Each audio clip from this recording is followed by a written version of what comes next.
So we're back here again today to shoot another segment of the Anderson Training Systems One Step at a Time Fitness Success Program. Obviously, I'm sitting inside a facility. This is my actually home gym. I'm lucky enough to have a home gym inside my facility, and we're going to talk about that stuff in a little bit later. You can see the equipment around me here.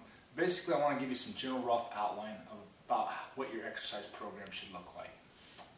Exercise via research study and university testing and surveys indicates that generally fit people exercise approximately 5 hours per week. More so the fitter you get, obviously. We have to manage that within the constraints of our lifestyle and other things and family obligations.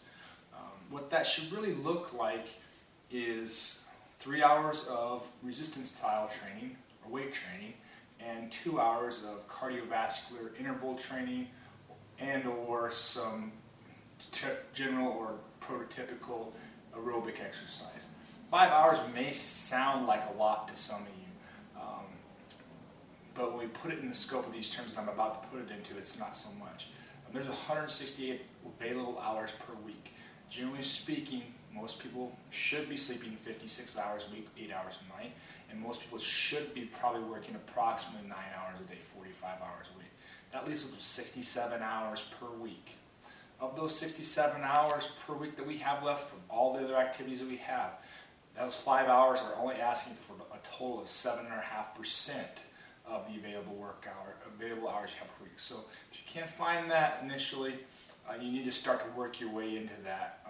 But 7.5 hours really isn't that great of a commitment when you look at it from that percentage perspective. If you're just getting started, you want to start to add 30 to 60 minutes per week and maybe trickle those in and start to accumulate as the week goes on. Real good strategy for this would be if you're going to the gym or you're working with a coach or trainer 1 or 2 times a week, maybe start to add another 30-minute segment on your own, even if it's just doing the cardiovascular portion until you start to feel comfortable with those type of things. That's going to be a way for you to incrementally build that volume of exercise up to your 5-hour component. The reason I'm in my home facility tonight is I want you to see kind of what my facility is. It's a little bit greater than what most people have, but some of the tools that you might have that can make it easier for you.